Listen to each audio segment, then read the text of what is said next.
Ça alors, je ne savais pas que la Terre était toute fissurée. Eh oui, la petite voix. La surface du globe terrestre est composée d'une douzaine de grands morceaux.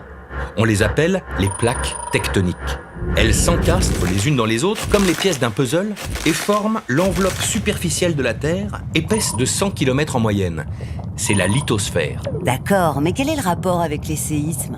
Pour le comprendre, observons le mouvement des plaques les unes par rapport aux autres. Regarde, tout se passe dans les profondeurs de la Terre. Ici, précisément, dans l'asténosphère, épaisse de 600 km. La chaleur y est très élevée et les roches sont donc ramollies. Par endroits, elles deviennent plus légères et remontent. En s'approchant de la surface, ces roches refroidissent lentement, s'alourdissent et redescendent.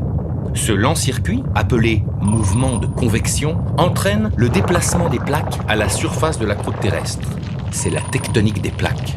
Les plaques se déplacent donc comme un tapis roulant. Elles apparaissent d'un côté et disparaissent de l'autre. Exactement. Et ça, sans jamais s'arrêter. Elles se déplacent de quelques centimètres par an, parfois jusqu'à 10 centimètres. À certains endroits du globe, les plaques s'éloignent les unes des autres, comme ici. Ce sont des zones dites d'accrétion. Du magma remonte alors en surface, durcit et crée une nouvelle croûte. On en trouve par exemple au milieu de l'océan Atlantique ou de l'océan Pacifique. Mais la majorité des gros séismes se produit dans les zones dites de subduction. Là où, par exemple, une plaque océanique plus dense et plus lourde glisse sous une plaque continentale. Mais pourquoi ça tremble?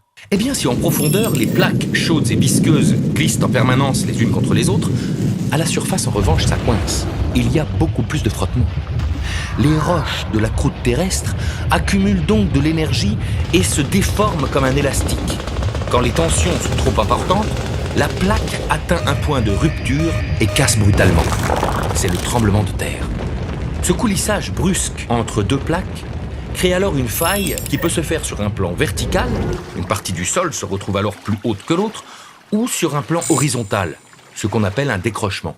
Et parfois, les deux en même temps. Eh ben, il n'y a plus qu'à espérer que ça n'arrive qu'en mer.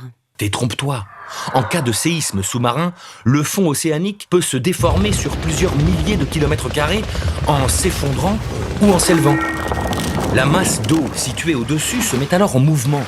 Une série de vagues se crée et gagne en intensité au fur et à mesure qu'elles se rapprochent des côtes. Quand elles atteignent le continent, elles se transforment en tsunamis.